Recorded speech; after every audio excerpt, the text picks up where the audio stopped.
1 Pierre 5, 10. Le Dieu de toute grâce qui vous a appelé en Jésus-Christ à sa gloire éternelle. Il vous a appelé en Jésus-Christ à sa gloire éternelle.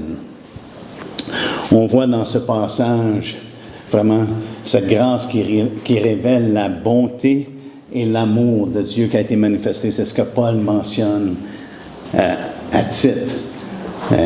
Que Dieu, dans sa bonté et dans son amour, il l'a manifesté envers les hommes. Mais on voit ici le fait qu'il dit le Dieu de toute grâce qui vous a appelé en Jésus-Christ. On voit ici l'appel de Dieu à la réconciliation. Il vous appelle à sa gloire éternelle. C'est ce que Paul, le ministère que Paul avait dit, nous avons reçu quoi? La parole de la réconciliation. Que Dieu était en Christ, réconciliant le monde avec lui-même. Comment est-ce qu'il a réconcilié le monde? En donnant son Fils, mais en appelant les hommes à lui-même, afin que les hommes soient réconciliés avec lui. Mais également, on retrouve dans ce passage-là qu'on voit que c'est un Dieu de restauration. Un Dieu de restauration. Parce qu'il ne nous appelle pas à juste n'importe quoi, il nous appelle à sa gloire éternelle. Est-ce que vous avez ça dans votre Bible? Le Dieu de toute grâce qui vous a appelé en Jésus-Christ à sa gloire éternelle. Qu'est-ce qui est arrivé, frères et sœurs, lorsque l'homme a tombé? Lorsque l'homme a péché, qu'est-ce qui est arrivé? Qu'est-ce qui est arrivé? Tous ont péché, n'est-ce pas? Et maintenant quoi? Ils sont privés de la gloire de Dieu. Et maintenant, on voit ici que le Dieu de toute grâce nous appelle en Jésus-Christ. Parce que l'appel, c'est pas, il faut que vous soyez bons. Il faut que vous arriviez à faire des bonnes choses. Je m'attends que vous allez être là, parfait. Non. Il nous appelle, c'est en Jésus-Christ. Il a accompli l'œuvre que nous avons besoin afin d'être restaurés, d'être réconciliés avec lui et d'être restaurés justement dans cette gloire-là. Il nous appelle à sa gloire éternelle. Voyez-vous, qu'est-ce qui s'est passé dans le jardin? Dieu n'avait pas créé l'homme pour que l'homme tombe. Il avait créé l'homme pour être en communion avec lui. C'est la raison pour laquelle il a créé l'homme. Et maintenant, en Jésus-Christ, il a pourvu le moyen d'être restauré en communion avec lui. Et une communion qui va être pour l'éternité. Parce que c'était ça, la gloire. La gloire, c'est que l'homme, maintenant, étant en communion avec Dieu dans le jardin, à tous les jours, il rencontrait l'homme dans le jardin. Il est en communion avec Dieu. Et Dieu est en communion avec les hommes. Et maintenant, en Jésus-Christ, frères et sœurs, c'est qu'il nous restaure et il nous appelle à sa gloire éternelle. Ce que nous étions privés dans le passé, maintenant, en Jésus-Christ, nous avons accès en sa présence. Nous avons accès à cette communion-là. Il nous appelle à la communion avec lui en Jésus-Christ. Et je crois pour moi, c'est un sujet de grande réjouissance, n'est-ce pas? Et Pierre, ici au verset 12, il fait mention justement, et il les exhorte parce que vous êtes attachés à la vraie grâce de Dieu, à la véritable grâce de Dieu. Il dit au verset 12, c'est par Sylvain qui est à mes yeux un frère fidèle que je vous écris ce peu de mots pour vous attester pour vous exhorter et vous attester que la grâce de Dieu à laquelle vous êtes attachés ou dans laquelle vous tenez ferme, je crois que la Starval utilise ce terme-là, dans lequel vous demeurez ferme, dans lequel vous êtes attachés, est la véritable. Sur la grâce de Dieu qui fait en sorte qu'il nous appelle à sa gloire éternelle. C'est cette grâce-là que Pierre a dit, c'est la véritable grâce de Dieu. C'est son appel pour tous ceux qui reçoivent la vérité. Mais je crois en même temps, la parole de Dieu est un épée à deux tranchants, n'est-ce pas? Autant que ça nous démontre l'abondance de la grâce de Dieu, sa bonté, son amour pour les hommes. De notre côté également, ça met en lumière la condition de l'homme. Une chose qu'on ne doit pas ignorer dans le temps dans lequel nous sommes. L'état spirituel des hommes est également, on pourrait dire, véritable. Ce qu'on voit aujourd'hui, c'est véritable. L'état spirituel, l'état de l'âme des hommes. Et quel est cet état-là? Selon Genèse 3, c'est une séparation. L'homme est de lui-même séparé de Dieu. Genèse 3 nous fait part de ça. Hein? Et c'est pour ça que Dieu a mis dans le jardin des séraphins qui bloquent, l'accès à l'arbre de vie, afin que l'homme ne vive pas éternellement dans l'état dans lequel ils sont, un état de séparation.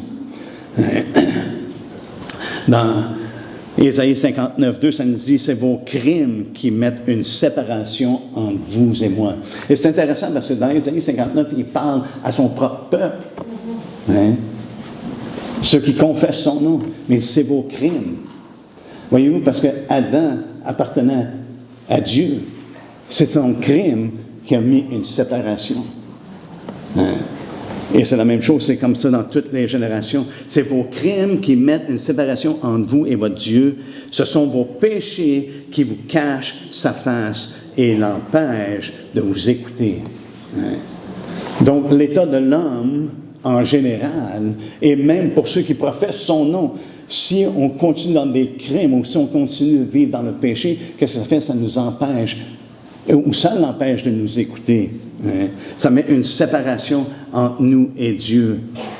Et Paul explique dans Romains 5, au verset 12, ce qui s'est passé vraiment dans le jardin. Hein?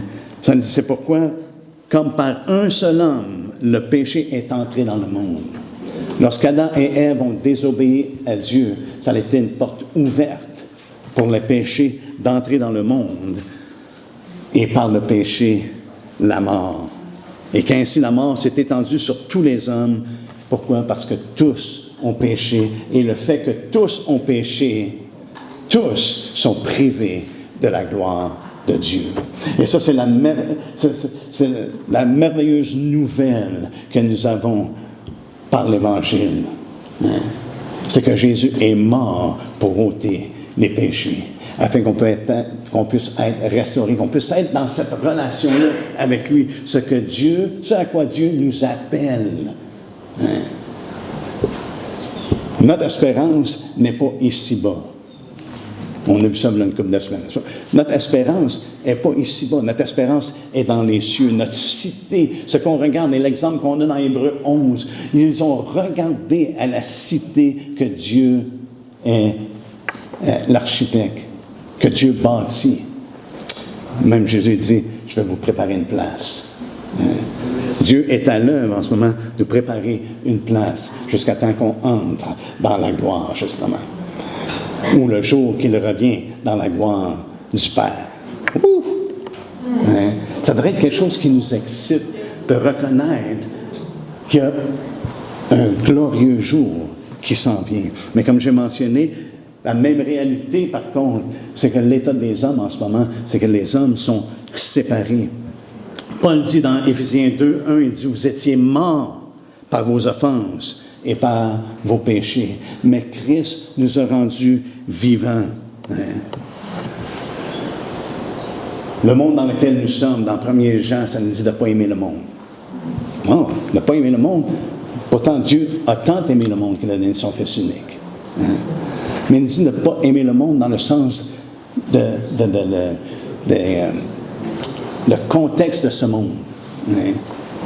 La convoitise de la chair, la convoitise des yeux et l'orgueil de la vie. C'est ce qu'il nous dit, parce que ça ne vient pas de Dieu. C'est ce qui est pénétré lorsque l'homme a péché. C'est ce qui est entré dans le monde. Et c'est cette chair-là qui se manifeste, cette convoitise-là dans la chair ou dans des yeux et l'orgueil de la vie. Paul nous dit que c'était inimitié contre Dieu. Hein? Dans Romains 8, 7. Et le fait que nous sommes dans la chair et que nous vivons selon la chair, hein, ceux qui vivent selon la chair, c'est justement, ils sont ennemis de Dieu. Et Paul dit, vous étiez autrefois quoi? Étrangers. Vous étiez étrangers et ennemis par vos pensées, par vos mauvaises œuvres. Mais là, ça nous dit, il vous a réconciliés. C'est ce qu'on était.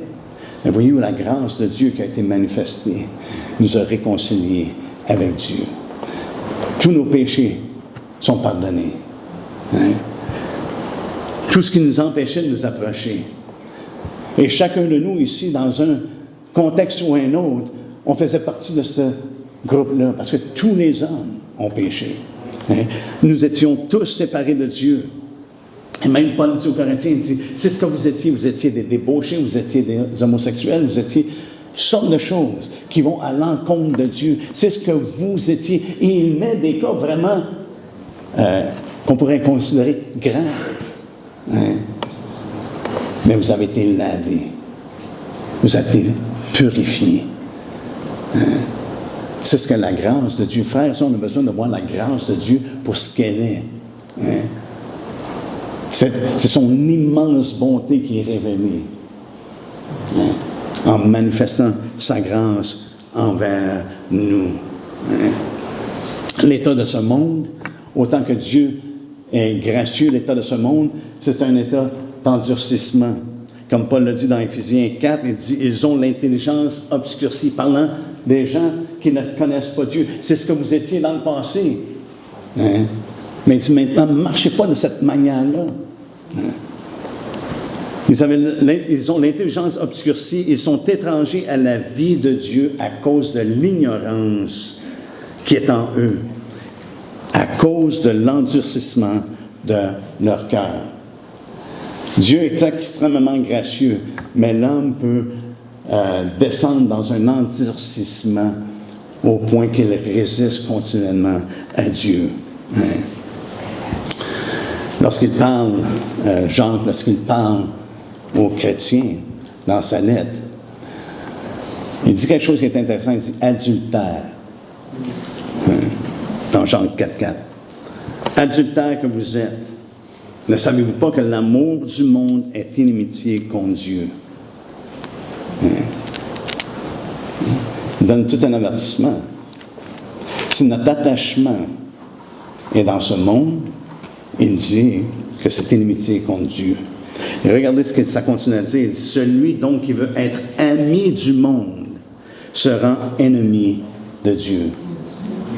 Parce qu'être ami du monde, c'est d'être lié avec le monde dans sa convoitise de la chair, dans sa convoitise des yeux et dans l'orgueil de la vie. Jacques, justement, fait mention que nous devons nous humilier devant Dieu. Pierre fait la même référence. Humiliez-vous sous la puissante main de Dieu. On ne doit pas marcher selon le train de ce monde, mais selon la parole de Christ. Là où on s'humilie. Jésus nous a montré cette humilité-là dans la mort qu'il a subie pour nous dans Philippiens 2, n'est-ce pas? Il a obéi jusqu'au point de mourir à la croix. Il s'est humilié au point de mourir à la croix. Donc, on doit, lorsqu'on regarde à l'immensité de la bonté de Dieu ou de Dieu de toute grâce, on doit considérer la condition de l'homme. On doit considérer en même temps la sévérité de Dieu. Dieu est extrêmement bon. Est-ce que vous croyez ça? Dieu est extrêmement bon. La parole de Dieu est claire là-dessus. Il est extrêmement bon. Parce que ça ferait longtemps, je crois, que si ça ne serait pas de sa bonté, que Dieu aurait agi pour éliminer les hommes ou juger les hommes immédiatement. Mais c'est dans sa bonté que Dieu nous fait grâce. Fait grâce aux hommes et appelle les hommes. Mais on doit considérer la sévérité de Dieu. Et Paul fait mention de ça justement dans Romains 11, n'est-ce pas? On doit considérer la bonté et la sévérité de Dieu. L'état actuel, frères et sœurs, c'est que le monde dans lequel nous sommes est sous la colère de Dieu. Pas complètement manifestée, mais elle est quand même sous la colère de Dieu. Dans Romains 1, 18, ça nous dit « La colère de Dieu se révèle du ciel contre toute impiété et toute injustice des hommes qui retiennent injustement la vérité captive. Et dans l'Apocalypse, ça nous parle qu'éventuellement, cette colère-là va être manifestée à pleine action, on pourrait dire. Pleinement. Au point que les hommes vont demander aux rochers et aux montagnes de tomber sur eux autres mêmes. De les cacher de la colère. C'est intéressant qu'il ne dit pas la colère de Dieu, il dit mais la colère de l'agneau. Ce Jésus qu'on voit comme berger, qui est venu manifester justement cette grâce et vérité, cette bonté, ce Jésus, éventuellement va revenir et les hommes vont plaider pour que les montagnes les couvrent, plutôt que de faire face à la colère de Dieu. Mais déjà, en ce moment, on voit que la colère de Dieu se manifeste. C'est ce que Paul nous dit dans Romains 1, 18. Et dans ce passage-là des Écritures, où ce que Jésus nous a révélé justement à quel point Dieu a tant aimé le monde, dans ce même passage-là, il dit, le fait que Dieu n'a pas envoyé son Fils pour qu'il juge le monde, mais pour que le monde soit sauvé par lui, par la suite, il dit que ceux qui ne croient pas en lui, ceux qui ne croient pas en lui, la colère de Dieu demeure sur eux. Ceux qui croient, celui qui croit au Fils a la vie éternelle. Celui qui ne croit pas au Fils ne verra point la vie. La colère de Dieu demeure sur lui. Et je crois que la raison pour laquelle Dieu manifeste sa colère par incrément, qu'on pourrait dire, dans le temps dans lequel nous sommes, c'est justement pour emmener les hommes à se tourner à lui. Qu'ils voient que Dieu est celui qui est assis sur le trône. Et il les appelle, justement, à recevoir la vérité. Et on reconnaît que Dieu va juger le monde. Dieu va juger le monde. Pourquoi Dieu jugerait le monde? Avez-vous déjà entendu l'expression « Ah, mais si Dieu est si bon que ça, si Dieu aime tant que ça, pourquoi qu'il jugerait? » Parce qu'il est juste. C'est la raison pour laquelle Dieu juge. C'est parce qu'il est juste. Ça nous dit que nulle créature n'est cachée devant lui. Mais tout est à nu et à découvert devant celui à qui on doit rendre compte. Mais il y a une parole à travers ça pour moi qui vient me réconforter. Et c'est la parole qu'Abraham a mentionnée à Dieu. Lorsqu'il parle à Dieu, et ça me réconforte en même temps pour le fait que ma mère, j'ai parlé souvent du Seigneur, mais je sais que Dieu va faire ce qui est juste. Amen. Abraham, après avoir négocié avec Dieu pour Sodome et Gomorrhe, ça nous dit dans Genèse 18, 25, « Faire mourir le juste avec le méchant, en sorte qu'il n'en soit du juste comme du méchant. Loin de toi cette manière d'agir. » Dieu ne fera pas mourir le juste avec le méchant. Loin de toi. Celui qui juge toute la terre n'exercera-t-il pas la justice? Amen. Amen. Dieu va exercer la justice. Et ça en tout temps. Mais nous avons quand même à faire face au tribunal. Tous les hommes vont faire face au tribunal. Et Pierre nous dit que ça va commencer où? Ça va commencer dans la maison de Dieu. À qui beaucoup est donné, beaucoup est demandé, n'est-ce pas? Et ça va commencer parmi nous. Pierre dit dans 1 Pierre 4, au verset 17, ça dit, c'est car c'est le moment où le jugement va commencer par la maison de Dieu. Or, si c'est par nous qu'il commence, quelle sera la fin de ceux qui n'obéissent pas à l'Évangile de Dieu. Et si le juste se sauve avec peine, que deviendront l'impie et le pécheur? Le juste doit persévérer dans la foi. Mais Pierre ici nous dit, le juste se sauve avec peine. Ça me rappelle ce que l'apôtre a dit dans Hébreu. Il dit, vous avez besoin de persévérance. Vous avez besoin de persévérance. Et mon juste vivra par la foi. Mais s'il se retire, mon âme ne prend point plaisir en lui. Mais nous ne sommes pas de ceux qui se retirent pour se perdre, mais de ceux qui ont la foi pour sauver leur âme. Mais il qualifie ça, il dit, vous avez besoin de persévérer, afin quoi? D'obtenir ce qui a été promis. Et c'est un besoin que nous avons de s'attacher à la grâce, la véritable grâce. Justement, dans Hébreux 10,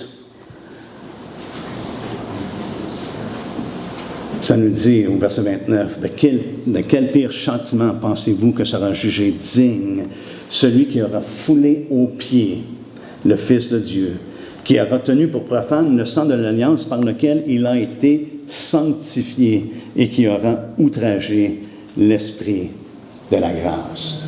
De quel pire châtiment pensez-vous qu'elle est digne? C'est quelque chose. Parce que dans Hébreu, justement, on voit qu'il nous appelle à ne pas négliger un si grand salut. Ne pas négliger un si grand salut. Dans Hébreu 2,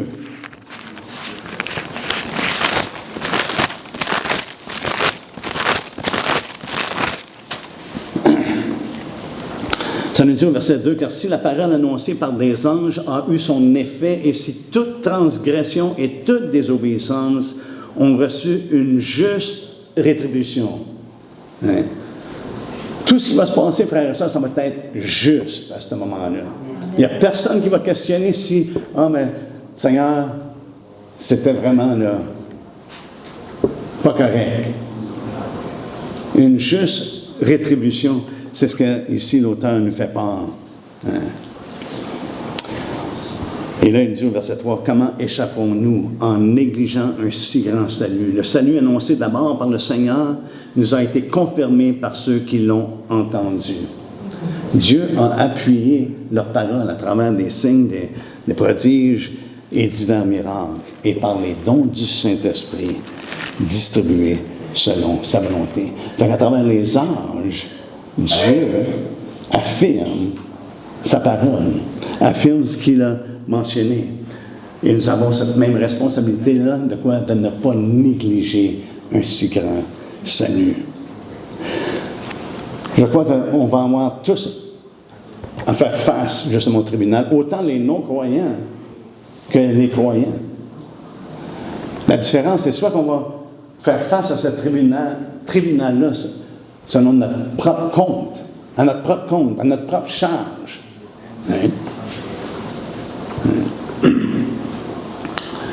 Si on se fie sur nous-mêmes, ça c'est notre propre compte. OK, Seigneur, voici ce que j'ai fait. Non. Parce que dans la parole de Dieu, ça nous dit dans Ésaïe 64, 5, ça dit, nous sommes tous comme des impurs. Et toute notre justice est comme un vêtement souillé. Là, il parle à son peuple. Nous sommes tous comme un vêtement souillé. Nous sommes tous flétris comme une feuille. Et nos crimes nous emportent comme le vent.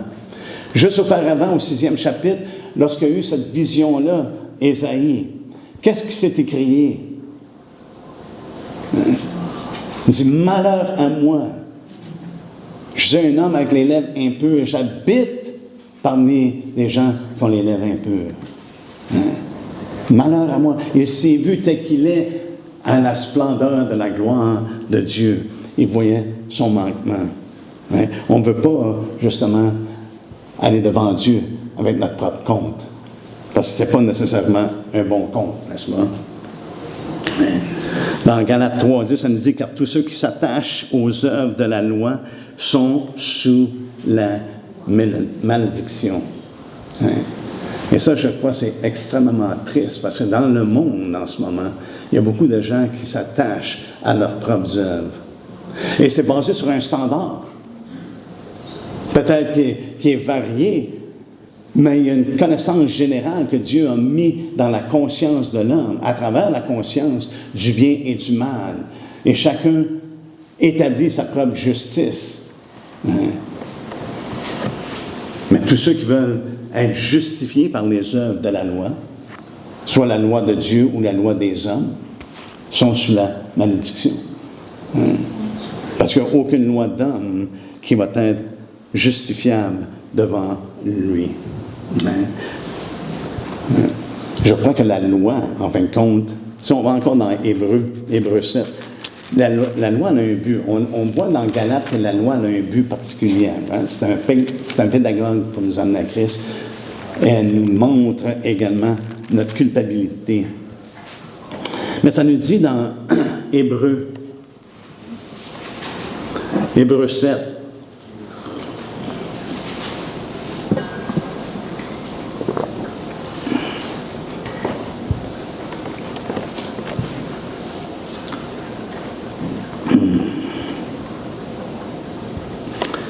là, il parle du sacerdoce qui avait un changement dans le sacerdoce. Et au verset 18, il nous dit « Il y a ainsi abolition d'une ordonnance antérieure à cause de son impuissance et de son inutilité, car la loi n'a rien amené à la perfection et introduction d'une meilleure espérance par laquelle nous nous approchons de Dieu. » Mais je vais amener votre attention sur une chose qui est mentionnée. La loi n'a rien amené à la perfection. Une des choses, je crois, que la loi fait, en contrepartie, c'est que la loi nous révèle notre imperfection. Parce que nous sommes incapables de garder toute la loi, n'est-ce pas? Ça nous révèle à quel point nous sommes imparfaits. Hein? Parce que la loi ne peut pas amener à la perfection. Seulement Christ, son œuvre, parfait, c'est ce qui nous amène à être parfait en lui. C'est l'œuvre qu'il accomplit. Hein? On sait que la loi produit la colère. Hein? Mais Christ, par contre, a accompli la loi de Dieu. Il a tout accompli. Et savez quoi? Nous avons un sujet de réjouissance. Pourquoi? Parce que Christ est notre avocat. Amen. Hein? Il est notre avocat. Et vous savez comme moi, on a besoin d'un très bon avocat. Parce que trop souvent, on est coupable. Hein? 1 Jean, au chapitre 2, verset 1, ça dit « Mes petits enfants, je vous écris ces choses afin que vous ne péchiez point.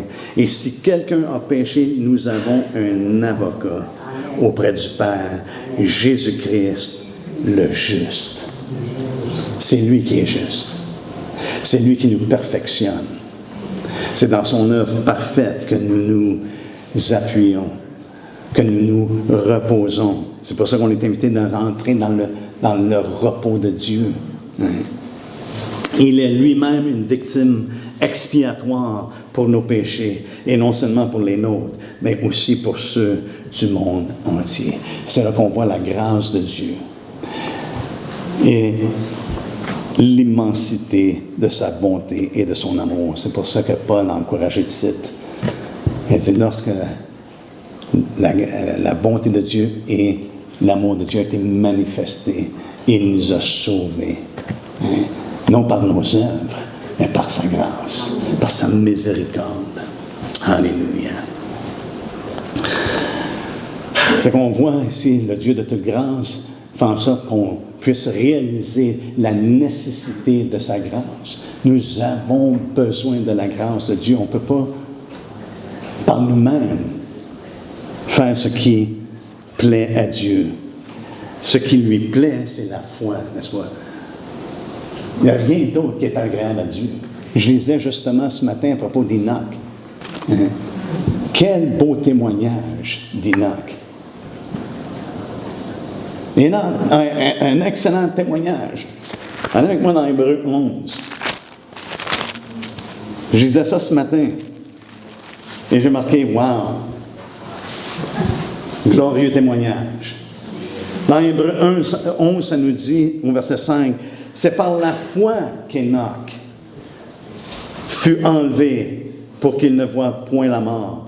Et il n'apparut plus parce que Dieu l'avait enlevé, car avant son enlèvement, il avait reçu le témoignage qu'il était agréable à Dieu.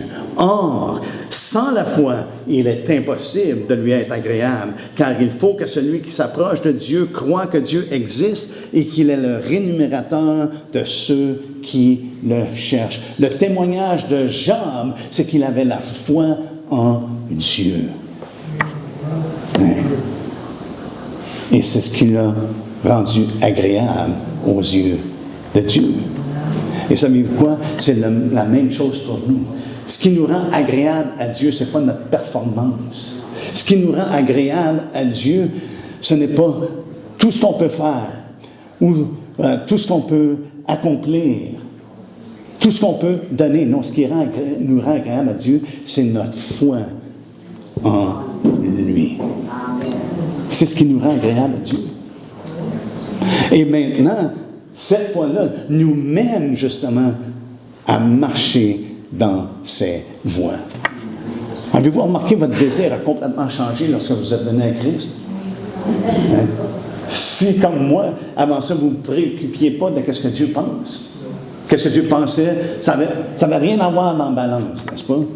Mais maintenant, hein, par la foi en lui, parce que nous avons la foi en lui, nous cherchons à lui être agréable. Non pas pour être justifiés, mais parce que nous sommes justifiés, nous sommes acceptés dans le bien-aimé.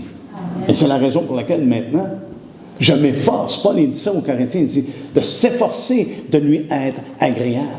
Non pas il dit de s'efforcer pour être sauvé, il dit de s'efforcer pour lui être agréable. Autrement dit, Paul leur dit, marchez par la foi. C'est ce que Dieu regarde comme étant et considère comme étant agréable. Hein? Dans Tite 2, juste avant Hébreux, Tite 2, c'est un passage que je fais souvent référence, parce que pour moi, c'est tellement une belle révélation.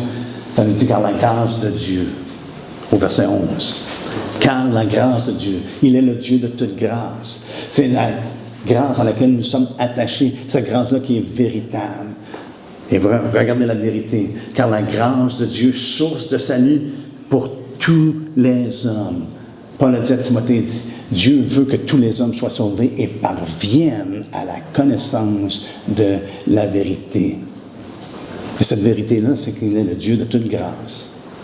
Et qu'il a donné sa grâce. Hein?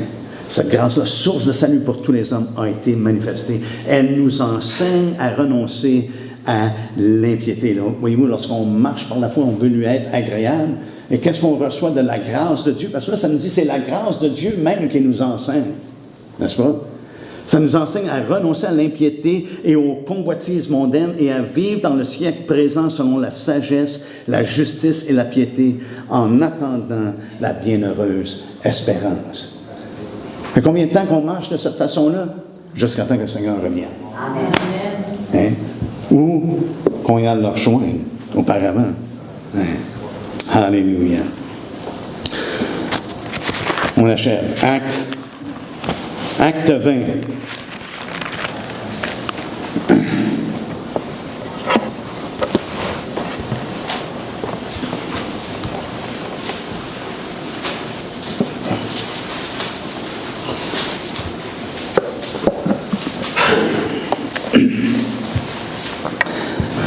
Au verset 20, ça nous dit, vous savez que je n'ai rien caché de ce qui vous était utile, et que je n'ai pas craint de vous prêcher et de vous enseigner publiquement et dans les maisons. C'est intéressant qu'il dise, je n'ai pas craint.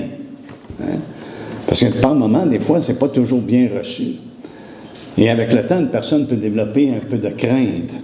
Hein? Mais il dit, je n'ai pas craint. Hein? Je n'ai pas craint de vous prêcher et de vous enseigner publiquement et dans les maisons, annonçant aux Juifs et aux Grecs le même message, la repentance envers Dieu et la foi en notre Seigneur Jésus-Christ. Et regardez ce qu'il dit au verset 24. Mais je ne fais pas pour moi-même aucun cas de ma vie comme si elle m'était précieuse, pourvu que j'accomplisse ma course avec joie et le ministère que j'ai reçu du Seigneur Jésus. De quoi? D'annoncer la bonne nouvelle de la grâce de Dieu. Je ne me préoccupe pas de ma vie, pourvu que j'accomplisse ce que le Seigneur m'appelle à faire. Et ça, c'est d'annoncer la bonne nouvelle de la grâce de Dieu. Parce que c'est une extrême bonne nouvelle. Sa grâce.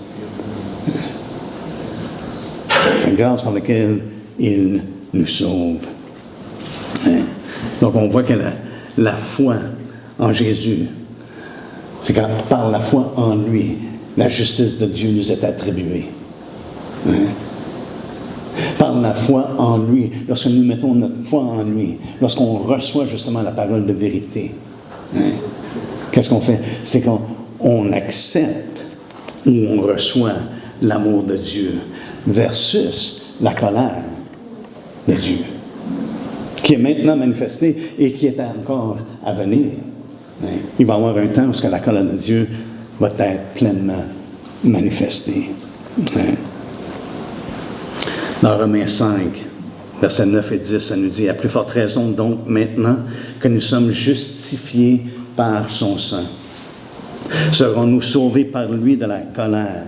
Car si, lorsque nous étions ennemis, nous avons été réconciliés avec Dieu par la mort de son Fils, à plus forte raison, étant réconciliés, serons-nous sauvés par sa vie. » Alléluia. Fait qu'on a une assurance. Par sa mort, nous avons été réconciliés, justifiés. Et maintenant, par sa vie, nous sommes réconciliés, sauvés par lui. Alléluia. Et on entend ça souvent, et puis je crois que c'est bon de se rappeler que nous avons été délivrés de la colère à venir. Nous avons été délivrés de cette colère-là. Pourquoi? Parce que Dieu n'a pas destiné, nous a pas destiné à la colère. Je crois que Dieu n'a pas destiné personne en tant que tel à la colère. L'homme, dans sa rébellion, a été mis sous la colère de Dieu. Car Dieu ne nous a pas destinés à la colère, mais à l'acquisition du salut par notre Seigneur Jésus-Christ. Amen. Amen. Savez-vous quoi pour nous? Ce qu'on attend de sa part, c'est le salut. C'est cette grâce-là qui va nous être révélée. Et je vais vous laisser avec un verset, je crois, qui est important, dans 2 Corinthiens. On va terminer avec ça. Dans 2 Corinthiens, au 6e chapitre.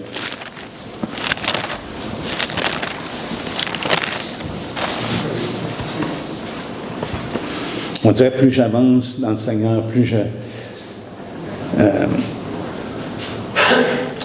je deviens émerveillé de cette grâce-là qu'il nous fait, qu'il nous a fait. Mais en même temps, on ne doit pas être négligent. Et c'est pour ça que Paul a donné souvent aux Corinthiens des avertissements. Mais dans 2 Corinthiens 6, au verset 1, il dit « Puisque nous travaillons avec Dieu ». Fait que lorsque Paul écrit ça, il dit « Ça vient de la part de Dieu. Là. On travaille avec Dieu. » C'est pas venu par sa propre inspiration, c'est pas venu par ses propres idées. Mais il dit « Nous travaillons avec Dieu. Nous vous exhortons. » Il dit « Puisque nous travaillons avec Dieu, nous vous exhortons à ne pas recevoir la grâce de Dieu en vain. »